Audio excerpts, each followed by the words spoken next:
But truth is not pigmented or gendered. Right. Truth is whether a statement corresponds to reality. And knowledge is where you can justify a truth claim by evidence and argument. That's just the way it is.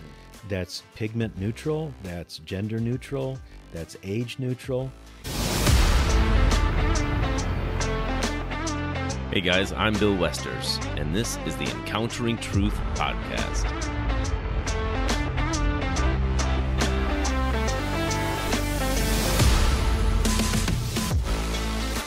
Welcome to the Encountering Truth podcast, where we examine the evidence for Christianity, engage culture with kindness and conviction, and encounter Jesus as the way, the truth, and the life.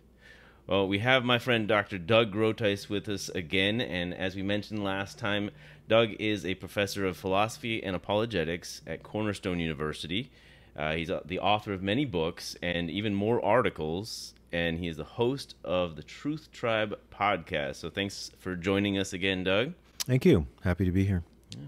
Well, in our last episode, we talked a lot about apologetics in general and the importance of apologetics and worldview. We hit on some key points about the various arguments for the existence of God. And so if you haven't watched or listened to that episode yet, I encourage you to go back and check that out. There's a lot of great information and great wisdom that we just had in that discussion. But we end that episode talking about the role of apologetics as it comes to social and cultural issues like abortion, same-sex marriage, transgenderism, critical race theory. Well, Dr. Groothuis has actually written a book where he talks about some of these issues, and the book is called Fire in the Streets: How You Can Confidently Respond to Incendiary Cultural Topics. And so, Doug, tell us about that book and why you chose to write it in the first place. Yes, well, it was the summer of 2020, and the George Floyd riots were happening around the country. And my wife, Kathleen, and I were actually in rural Alaska for the summer, and things were getting so violent and protracted with this that we really wondered if we should move back to Denver, where I was teaching at the time, or whether we should maybe stay a year in Alaska where we felt safe. Now, that's a pretty crazy thing, to wonder if you should even return to suburban Denver because you're worried about your own safety because of riots. And, of course, this was occasioned by the death of George Floyd, and then in the wake of that was the idea that America is systemically racist. It has to be metaphorically or even literally in some ways burned down. So many places were burned. One of the things that really stunned me was something on National Public Radio. They had an author who had written a book called In Defense of Looting. And the author was saying that you can loot because if somebody has something you don't have, and it's a corporation that has lots of money, they haven't earned it. They've basically stolen it. So it's fine to loot it. It's a Marxist or neo-Marxist perspective that if you have any discrepancy between the haves and the have-nots, to use the old Sal Alinsky phrase, the haves and the have-nots, then it's intrinsically unjust, is based on an unjust system, and you can commit violence and revolution in order to overturn it. And that kind of language was everywhere in 2020. Right. So people are asking me to do podcasts about this. Friends are calling me and saying, what's going on? What's the philosophy behind this? And I decided that I needed to write a book about it and try to explain the ideology behind it and try to give a constructive answer that you don't get from what's called critical race theory. Right. Yeah. In the preface of that book, you talked about what you call the constrained vision versus an unconstrained vision of human nature. Can you explain what you mean by that and the difference between the two? Right. That's very important for understanding politics and history. And I get that from Thomas Sowell in his book called A Conflict of Visions. He's an American economist and historian, 93 years old now. He just published a book a year or two ago. I've been reading him for 40 years. And he says that's probably his best book, and he's written about 40 or 50 books. So what he says is that you have two essential visions of society. The unconstrained is whatever problems you find in society down through history are based on externalities. The wrong form of government, something went wrong because people are intrinsically good. And if you simply let them express themselves without hindrance, or if you create the right kind of government, then almost all of our problems will go away. So the apotheosis of this would be Jean-Jacques Rousseau's statement, man is born free, but everywhere he is in chains. So we're born free, noble, creative, good, denies the fall that we learn from Scripture. And everywhere man is in chains. Why? Well, somehow the social systems have gone wrong. And you see this come through Marx and other thinkers. Now, the constrained vision is that human beings are intrinsically flawed, limited, and selfish. And so society can only expect so much from beings like that. We don't expect a heaven on earth. Right. We don't expect a utopia. Right. So this is essentially the conservative view that we find ultimately rooted in Scripture and in thinkers like Edmund Burke and more recently Russell Kirk or William F. Buckley or Thomas Sowell himself. So the unconstrained vision is untrue because while we are great, because we're made in God's image and likeness, we're fallen and we need redemption.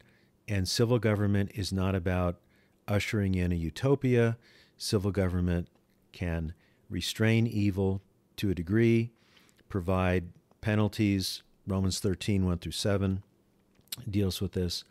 But we cannot expect heaven on earth. And all the ideologies that have tried to create heaven on earth through revolution, particularly Marxism. Nature is fallen, and so we can't expect a utopia. You cannot. So it's constrained, but it's realistic, and it's actually way more positive and constructive than the unconstrained vision, because the unconstrained vision is assuming a falsehood about human nature and then thinking if humans are really angels, then we can just let their beauty and their wisdom and their goodness just unfold. Well, we're not angels. Yeah, and then you put that trust in their hands, and then what do they do with that? You know, it Right. ends up a lot. Well, the way off. it always works out is some kind of totalitarian civil government. Right. So we see this with Marxism, Marxist-Leninism. You see that with the Bolsheviks' revolution in Russia. You see it later with Mao Zedong taking over China, making it into a form of Marxism, and Pol Pot with Cambodia. And what happens? In the 20th century, perhaps 100 million people were killed by their own governments because they would not conform. They didn't see that utopia was dawning. They were resisting the state. So this unconstrained vision through Marxist-Leninism or Marxist-Maoism does not view human beings as having intrinsic human rights. It's atheistic, believes religion is the enemy. Religion is based on a way of just trying to pacify people, to not work for revolution. That was Marx's view. Religion is the opium of the masses. So there's no fear of God. There's no God. And there's no sense that human beings are limited. The idea is if we just change the fundamental structures, we get rid of private property and the profit motive, we can actually even eliminate the division of labor, which is just intrinsic to creation. So what I try to do in the book when I look at critical race theory is say, let's look at the big picture here in terms of what's called philosophical anthropology, which means who are we as human beings? And your philosophical anthropology will determine, by and large, your politics. And the constrained vision is a biblical vision. It's not only held by Christians, but also by some non-Christians, commonsensically, looking at history. Right. So the constrained vision is a much more historically grounded, realistic account of our life together. The unconstrained vision appeals to our desire for perfection, for endless betterment. And the people that hold this view just spin out one theory after another, one promise after another, but they ultimately can't deliver on them. And actually, the critical race theory perspective is rooted in Marxism. It's a type of neo-Marxism. And it says that if you find discrepancies of achievement in society, that's based on something in the system. It's not ultimately a question of individual responsibility. There's something in the system, because if you just give people the right system, everybody will achieve and flourish, and things will work out very well. So it's not just Marxism classically understood. It's what's called cultural Marxism or neo-Marxism. And the big shift here, although it's still the unconstrained vision, is to say that we don't just look at economic categories like the owners oppressing the workers. We also consider especially racial categories. So the white race has subjected and marginalized people of color. That is the main determining factor, not economics per se. Now, it's still neo-Marxist. They're still wanting to redistribute wealth and create a society where there's really very little discrepancy between what people make and what people own and things like that. It's a socialist vision, certainly. But instead of saying, the evil capitalists, it's the evil white capitalists who are also heterosexual and Christian. Right. So there's an intersectionality of oppression and of oppressor. So the intersectionality of oppressed is if you are a person of color, sexual minority, meaning someone who's not heterosexual, then you are doubly oppressed, let's say. You are an African-American lesbian. So you're African-American, you're oppressed as part of a group. You're lesbian, you're oppressed as part of a group. And if you're a male and you're white and you're heterosexual, then you're part of the power class, the oppressor class, and you're, in that case, triply bad, and the black lesbian is doubly oppressed. And those are the categories you have to think in terms of. And the idea is that the oppressor class has unfairly somehow taken away rights and opportunities and wealth from those who are oppressed. And the categories are very dualistic. It's like oppressor, oppressed. And they're very simplistic and very reductionistic. And when you consider the social science of discrepant achievement in society, there are a lot of reasons for that. 100 years ago in America, race would be a very significant factor. Sure, yeah. Because you would have Jim Crow laws and segregation was in place.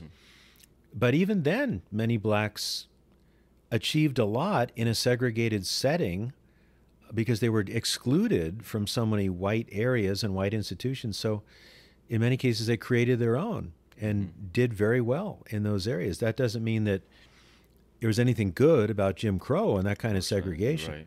It's not. So what I try to do in the book is isolate the roots of critical race theory in Marxism, show how it is too dichotomistic, oppressor, oppressed. It's reductionistic. We view everything through the lens of race. And also, it's terrible social science because there are so many reasons why, let's say Nigerians achieve very high levels in the United States. They are black, obviously. They're Nigerians.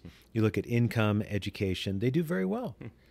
Why is that? It can't be because they're black. It's because of their values. Oh, yeah. And all right, some blacks in the U.S., African Americans, when you look at them as a group, you find indications of pathology, fatherlessness, lack of education, criminality. There are a lot of reasons for that. It doesn't just come down to it doesn't just come down to color of skin and the fact that people are discriminating against you. I mean, Thomas Sowell has made this point for so long. even if you're in a culture that discriminates against you because of your color, it doesn't mean you have to fail in that society. And the example that he gave that I read 40 years ago, and he gives lots of examples, is the Chinese. When the Chinese leave China and go elsewhere, they typically succeed educationally and financially because of their work ethic and their family concerns, even where they're hated. Even where they're hated. And a black conservative like Bob Woodson of the Woodson Center, who was involved in the civil rights movement and is still encouraging blacks to develop themselves, build up their communities, that kind of thing, will say things like, we blacks can still achieve if we put our mind to it, even if we are discriminated against. He said, I'm less worried about you discriminating against me than I am about me taking the opportunities I have with education and working hard and things like that. But the critical race perspective identifies real problems, but doesn't understand the cause of the problems, and then gives terrible supposed solutions, which is essentially socialism, statism, redistributing wealth, not by class, but actually by race. And we're seeing this in the Biden administration. They are specifically making funds and programs available to black people first, above other people. Now, you might say, well, why not help economically disadvantaged people in some way? Think of Appalachia. It's white. Sure. People suffer from multi-generational poverty and drug abuse and all kinds of problems. We're thinking about that more now with J.D. Vance as a vice presidential candidate. He wrote a book, 2016, called Hillbilly Elegy. And there are white folks, the nasty word is white trash, in Appalachia that have suffered terribly for generations, drug abuse, criminality, everything else. And you want to say, okay, well, here's somebody living in a rented trailer, to use all stereotypes, who hasn't worked, who's on unemployment or something like that, and doesn't even get good medical care, but it's a white, male, heterosexual. That person is somehow oppressing people of color just by virtue of being a white heterosexual. This is what's called white privilege. What kind of white privilege does a white trash person have? And I'm using these words in air quotes, basically. I'm not using it as an epithet. I'm just, you got to be careful with language. People accuse you of the craziest things. Right. Yeah. So I'm kind of running with the ball that you handed me here. That's all right. But I don't take critical race theory to be an accurate understanding of human nature. It's certainly incompatible with a Christian worldview. And one of the things that concerns me terribly about critical race theory is that it's deeply un-American. The idea is that America was built on slavery. That's the thesis of this 1619 project that came out. That America is not based on any founding ideals that are worth emulating and worth conserving, like the Declaration of Independence. Yeah, I've heard a lot of people say that a lot of our founding documents are in themselves like racist documents, or our founders owned slaves, Right. and the things like the 3/5 compromise in the Constitution, where black people were considered only 3/5 of a person. You address that in your book. So, continue on with that and tell us. Right. Well, certainly slavery existed in America at its founding. Not all the colonies or later states were friendly to slavery. Some were, some weren't. Right. Okay, the South certainly was, and that generated the Civil War, right? But let's look at the Declaration of Independence, which was principally authored by Thomas Jefferson. It's really a magnificent document. It's a declaration to the world why we are declaring our independence from Britain and what our basis for this is. And the appeal is to human rights that come from God, that all men are created equal and are endowed with certain inalienable rights. Among these are life, liberty, and the pursuit of happiness. So endowed by our Creator. It doesn't come from the state. It doesn't come from a social contract. It comes from God. And all men are created equal. All right, Thomas Jefferson wrote that. He had slaves. The whole thing's a sham. Oh, I got so excited to hit the microphone. The whole thing's a sham. No.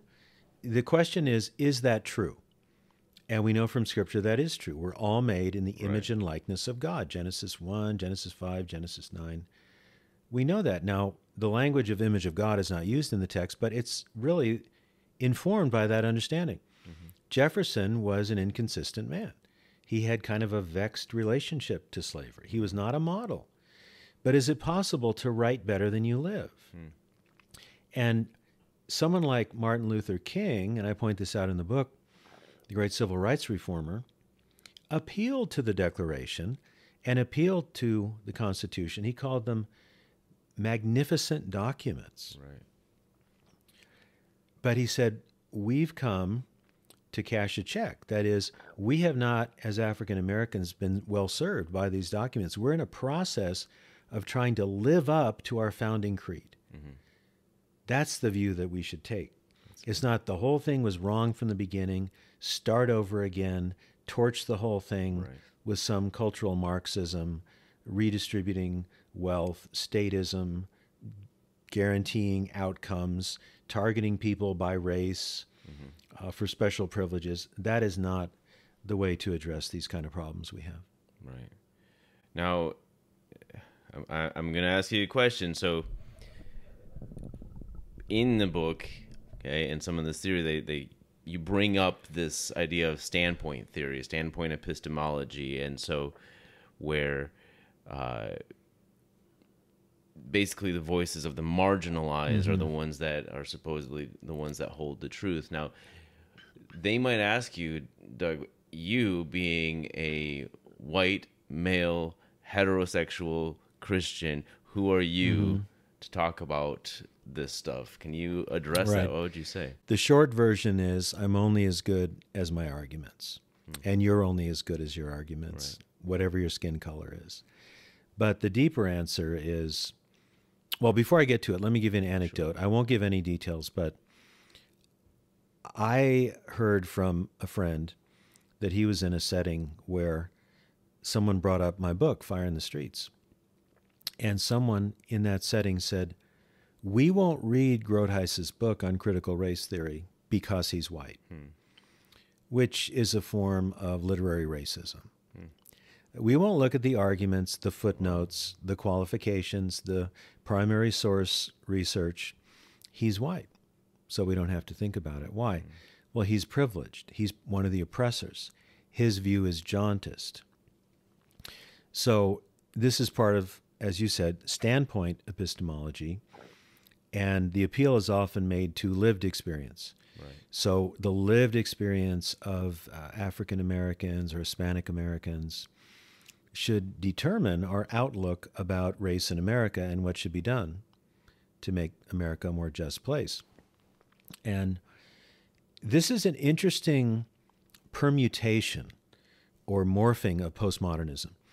Because postmodernism, I wrote about this in my book, Truth Decay, said there's no objective truth. Everything is a matter of perspective and frameworks and paradigms.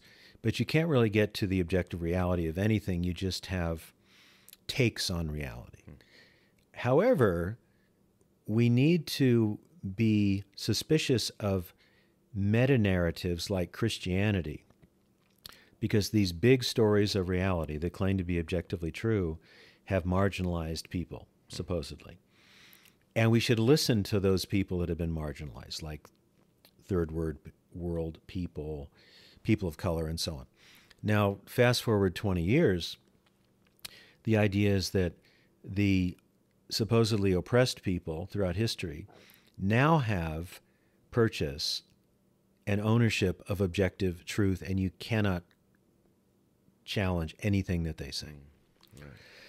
Now, what do we do with this? Well, everyone has a perspective, And I have no idea what it's like to be an African American man in America, or an Asian American man, or a trans man in America. I have no idea because I'm not any one of those Right. things. But truth is not pigmented or gendered. Right. Truth is whether a statement corresponds to reality. And knowledge is where you can justify a truth claim by evidence and argument. That's just the way it is. That's pigment neutral, that's gender neutral, that's age neutral. So if I want to understand something about what it's like to be an African American man in America, then I need to listen to African American men because I don't know. In fact, around 2020, I started interacting with a lot of my several of my African American friends and said, have you ever been pulled over by the police, you think, just because you were black without any reason? And some said yes, some said no. So I wanted to add that to my knowledge base. But lived experience is not going to tell you the meaning of the Declaration of Independence or what the 3/5 clause, which we'll get to in a minute, of the Constitution means. It will tell you how you have experienced life from your subjective vantage point. It doesn't make you an expert on American history, economics, political science, or theories of justice. Right. It doesn't. So that's what concerns me, is when standpoint epistemology serves as a substitute for a rigorous intellectual argument. Yeah. So, well, people of color get to decide what's real because they've been oppressed. Well, okay, maybe they have been oppressed in various ways. It doesn't mean their perspective is true. They might be off on that. For example, I don't have any of the statistics in front of me, but if you ask a lot of people what has happened in policing in the last 10 years with respect to white policemen killing unarmed black men, a lot of people answer, oh, it's happened thousands of times. It happens all the time. It's so terrible. It's so horrible. It's actually extremely rare. But it's just in the zeitgeist, the spirit of the perception. And then it could be that certain African Americans have been mistreated by the police unfairly. And then they sort of project that out broadly. But as I said, truth is not pigmented, and truth is not gendered, and truth is not a matter of whether you're Gen X, Gen Y, Gen Z, or whatever you are. It's correspondence to reality, and knowledge is justified true belief. So let me go to the 3/5 clause, which I talk about in the book. People say, how can you have such a high view of America as I do, at least in our founding ideals, with the Declaration, which we touched on, and then also the Constitution, because the Constitution says that African Americans are only 3/5 human. It doesn't say that. When you look into it, it had to do with the North and the South making a compromise to have a constitution at all. All right? And the North wanted to restrict the representation for voting in Congress because the South wanted to count all the slaves as part of their population, which would give them more representatives in Congress. Right. And of course, none of the slaves can vote, and none of the representatives are going to be black. So the North said, no, we don't want to give you a 1-for-1 for representation. We'll give you 3/5. It was a way to compromise, and it was sad. It had to happen. It was a compromise that was made in order to have a constitution at all. Yeah. So the Constitution says nothing about slavery, nothing about race.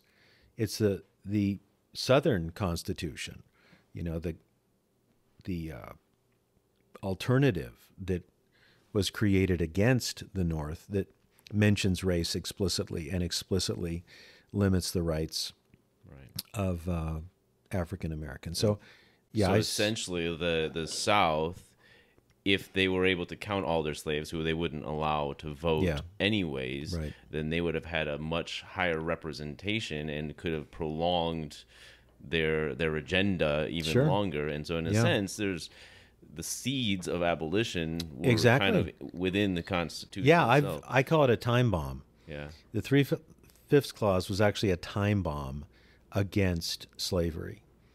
And I'm really grateful because many, many years ago, I read an article in Commentary Magazine on this in 1987. It's my principal source that I give in the book because I have heard this over and over again for decades. And it's like a take it for granted truth. I did a lot of work on the New Age movement many, many years ago. And one of those take it for granted statements that was not true was, well, you know, the Bible used to teach reincarnation and the church fathers took it out. I would find that in every other New Age book I'd read. They just throw it out there. So I thought, that can't be true. I'm going to do the research on it. And in my book, I think it was in Confronting the New Age. Yeah, I really take that on. And it's just not the case. But if you repeat something enough, if it has an emotional pull, and if you want the soundbite and the factoid and the vibe, as opposed to the research, it may seem convincing to you, but it's just not true. Right. Yeah, and in chapter 8 of your book, talking about the CRT, you were saying that, and you kind of briefly mentioned some of this before, but is inasmuch as CRT denies the correspondence view of truth, it becomes incoherent. Since it presents itself as true and worthy of belief, it takes non-CRT views to be false and unworthy of belief. And you say that CRT advocates collapse knowledge into racial and gendered perspectives and even claim that rationality is thus conditioned. And if so, we lose any hopes of adjudicating truth claims through appeals to reason and evidence. There could be no public square for rational discussion. But then you say that Christianity offers a better way. So, so first of all, you know, one of the things you were talking earlier about this idea of truth and correspondence to reality, and you know, one of the things I've heard people say is, you know, this idea of rationality, reason.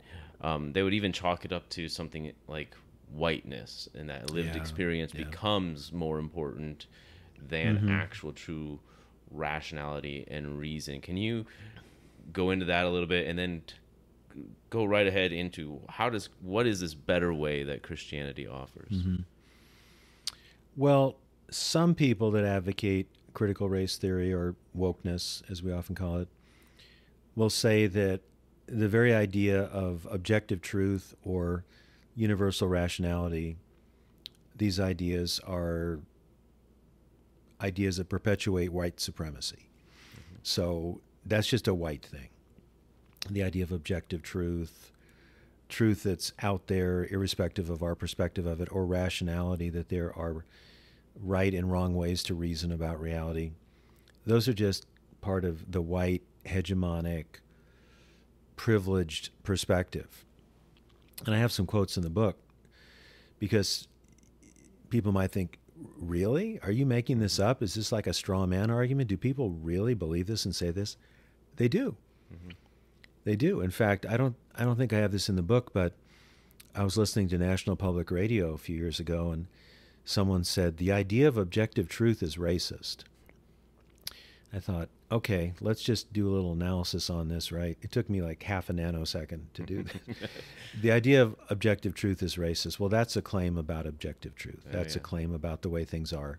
So if objective truth, the very concept, is racist, then now you're a racist by claiming it's racist. I mean, it's absurd. It's just absurd. And when I look at great African-American heroes that fought for rights and gained a voice to be heard, think of someone like Frederick Douglass. Frederick Douglass taught himself how to read. He became a marvelous writer and orator.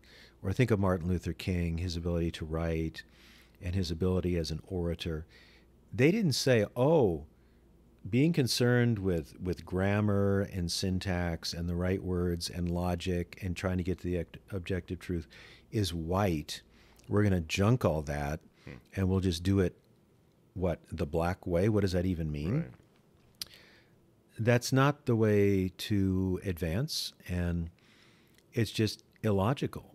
When people start talking about objective truth is a white idea, they can't maintain it for very long because they're going to be making objective truth claims all the time, Right. in spite of themselves. And when people say that basic forms of rationality are somehow corrupted by whiteness, they will still, in spite of themselves, try to give rational arguments. Maybe they won't do very well, but they'll still try to give rational arguments, or they'll try to use rationality against your viewpoint. But I give an example in the book.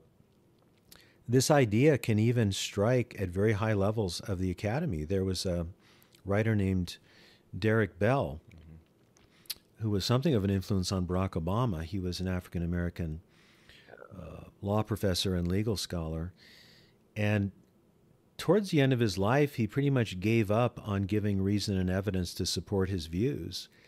And he started writing stories and condemning the whole enterprise of reason and evidence is basically commandeered and controlled by whites to their own ends. And I have quotes to that effect in the book. In fact, he created this short story called The Space Invaders. And it was made into a made-for-television movie like 40 years ago. And the basic thesis is that these aliens come to Earth and they say, you have a lot of problems with pollution and overpopulation, and if you give us all the black people, we'll solve your problems. And this somehow goes to a vote. This, I guess, is only for America. This goes to a vote, and the vote is, yeah, take all the black people away so we can have a better world without black people. And I thought, how implausible, incredible, and crazy is this story? But he made it up to try to show at some imaginative level that America is systemically racist, that whites really want to get rid of blacks. If they could eliminate blacks, they would, if it would be in their own self-interest. And Bell thought that whites only give privileges to blacks when it somehow helps the whites. He called it the interest convergence principle. You know, such a jaded, negative view. And there's so many counterexamples to it of the many white people that joined the civil rights movement and sacrificed and struggled. I mean, think of all the white casualties in the Civil War. Right. So I'm not a big fan of Derek Bell. Yeah, so he made up a story, a fictional story, Yeah. and basically applied it to reality, saying this is what people would actually do in real life without any actual... Right. Now, he did do a lot of legal scholarship in his career. It's not that he didn't engage those realms. He did.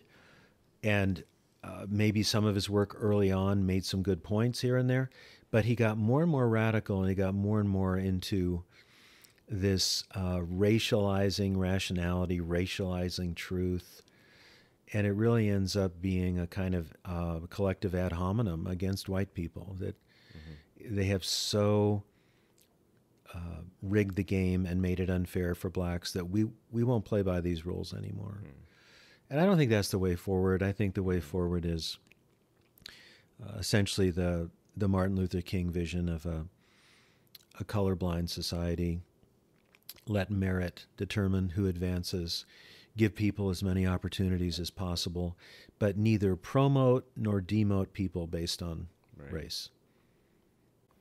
Yeah, and there's a lot of Christians, unfortunately, that get caught up in some of this language, especially kind of, I think, deceives Christians when it comes to some of the critical theories, critical race theory, and I've heard it put that our compassion is weaponized against us because no Christian wants to be considered racist, and so they join this. They adopt the critical theories and the mindset of that. But you mentioned earlier that it's an unbiblical worldview. Can you go into that more? And what is the proper Christian approach to this? Well, I think we have to start with the story of creation, that God made human beings, male and female, in his image and likeness. And there is, from a biblical viewpoint, one race, the human race. And we are all equal before God in terms of our essential worth as human beings. And it's wrong to discriminate against people purely because of their race or their sex. But we do need to make judgments about merit and value. And I think we need to do that fairly with people. And the whole affirmative action project and now diversity, equity, inclusion basically dismisses merit and puts race at the center. So people are given positions or promoted because of race, not because of competence, or the standards are lowered. And this is really very offensive. It should be offensive to people of color that, well, you can't compete at the level with whites and Asians, so we'll lower the level so you can get in or you can get a job. Thomas Sowell wrote about this so many years ago, and he said one thing that affirmative action does is create suspicion. Are you my doctor because you're a good physician, or are you there because you're Hispanic or African American or something else? Are you a pilot because you're excellent at flying planes, or because there was a DEI quota that you filled? Right. I mean, this is not good for social interaction, for trust, and so on. And the biblical view is the great leveler. We're all made in the image of God. Red and yellow, black and white, they're precious in his sight. And we're all fallen. We've all fallen short of the glory of God. And we all need to be redeemed. And we should treat people fairly on the basis of merit and mercy. Merit and mercy, not artificial categories of, well, we need this percentage of African Americans, this percentage of Hispanic Americans, this percentage. Why don't we try to make an even playing field, give people opportunities, have the rule of law, and let people achieve according to their abilities and not artificially promote or demote people. I think that view makes a lot more sense.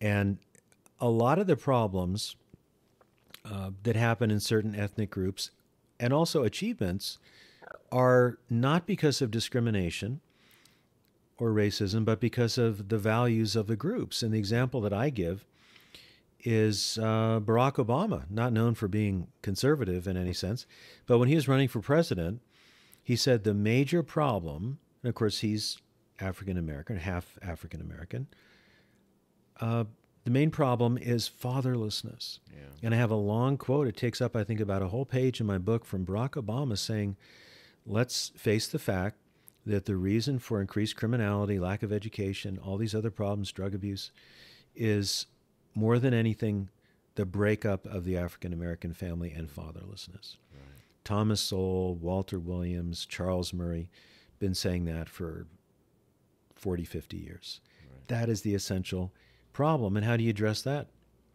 Moral reform, biblical values on sexuality, restraint, saving sexual intimacy for marriage, staying married, keeping a job.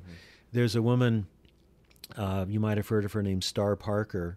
She was on welfare for years. She had multiple children out of wedlock.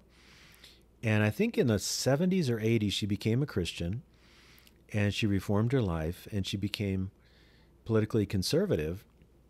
And her mission is really to help people in these disadvantaged areas rise up out of the poverty and out of the dysfunction.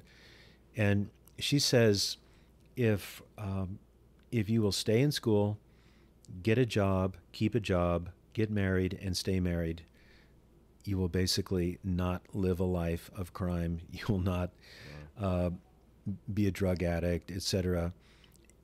But what is this? Discipline, restraint. Right. And you can throw money at people all day and all night, and if they don't have a sense of discipline and restraint and a concern for the nuclear family and some respect for the moral order or the fear of God, you can throw all the money you want, and it won't do very much good. Right. Yeah, it's important to be honest, to look at truth and to speak the truth, even though sometimes that's not what people want to hear. But you even said in your book, you said speaking the truth in love. You say truth without love is harsh, and love without truth, you say, is mute and mushy. And so I love that. And then you kind of summarize some things towards the end of your book, and when you say that we should, playing off the title "Fire in the Streets," that we should fight fire with fire, but articulating the difference between fighting bad fire with good fire. What does that mean? What would that look Yeah. like? Well, I'm talking about Christians participating more wisely and avidly in society. And of course, opposing these critical race theory ideas and policies and laws and politicians. They're not going to bring about any good for America. And I try to make that case. But I say we need to fight bad fire with good fire or holy fire. So that means, I think, prayer, repentance, pray for renewal, revival in America.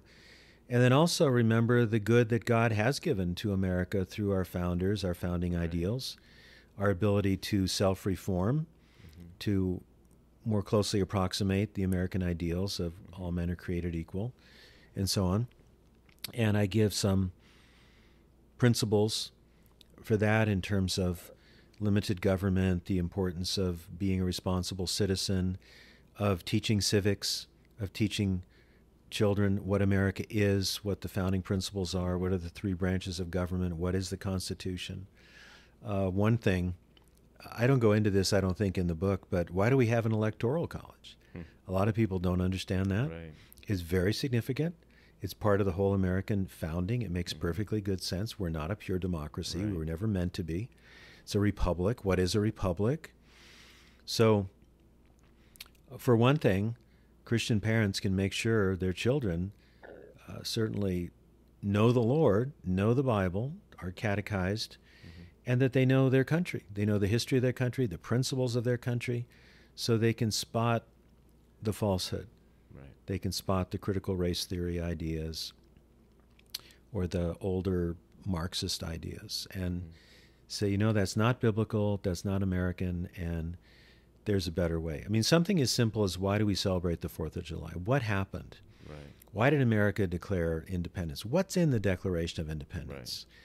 Is it true? And if the Declaration is true, that we're created equal and given inalienable rights, well, then what else has to be true, right? We have to live in a theistic universe. Right.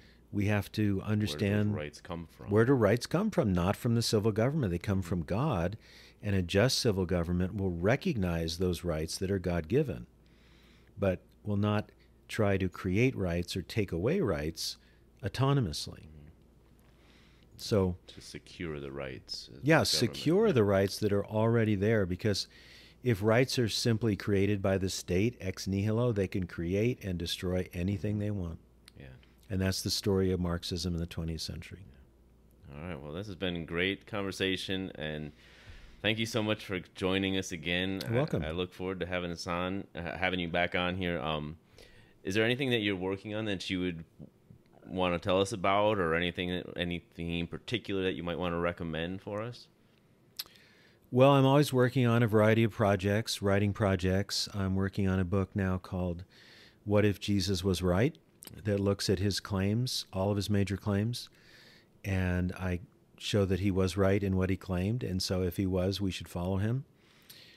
We're kind of wrangling about what the final version of that book will be, but I hope that book will come out within a year. And I'm working on a book called 40 Urban Legends About Apologetics for B&H Academic. They have a series in this. Okay. One of them is called 40 Urban Legends About Theology, 40 Urban Legends About Church History. So I'm going to be looking at false ideas about apologetics that hinder the church getting involved in defending the faith. And a number of other projects. I'm very excited to start this fall at Cornerstone University, where I'll be a distinguished professor. So I'll be teaching 2 undergrad classes, Introduction to Philosophy, and also a seminary class on apologetics and ethics. And I'll be advising the faculty on teaching everything from a Christian worldview, which I'm very excited about, and will be representing the school nationally through my teaching and writing. So it took something that good to move me out of a place I lived for 31 years with 300 boxes of books, Oh, wow. Yeah. which you helped me unpack. Yeah, that's right. And there's still more work to do. Maybe I'll enlist your support again. Anytime, yeah. So lots to do, and I am just on fire for the Lord in terms of my gifts, and I want to use my gifts as a teacher and mentor and writer as best I can to promote the Christian cause for as long as I can. Yeah. Well, thank you. And tell us again where we can find you and follow you and all that. Yes, I have a webpage called douglasgroothuis.com. I have a podcast called Truth Tribes put out by Life Audio. I'm also on X and Facebook. My personal Facebook page is maxed out, usually at 5,000, but there's also a public figure Facebook page. Sure. But I have a pretty open policy with Facebook, so even if you're not officially a Facebook friend, you can post and see what's going on there. And I'd give links to articles that I've done, podcasts that I've done. In fact, today I went on and I said, I taught so many classes at Denver Seminary for so many years, and I may not teach some of those classes. So I have syllabi on all kinds of subjects like Blaise Pascal, C.S. Lewis, cultural apologetics. If you'd like any of these syllabi, just email me and I'll send you the syllabi. Wow. So there's a lot of intellectual activity that goes on my Facebook page. And I also post cute dog videos once in a while, especially my dog. All right. Yeah, well, great. Well, thanks again for joining us, and thank you guys so much for listening to this episode. Make sure that you subscribe to the podcast if you haven't done so already. Give us a good rating and review wherever you listen, and share it with your friends. Follow us on Facebook. Visit our website, encounteringtruth.org. And remember, let's make it our goal to examine the evidence, engage culture, and encounter Jesus. God bless. We'll see you next time.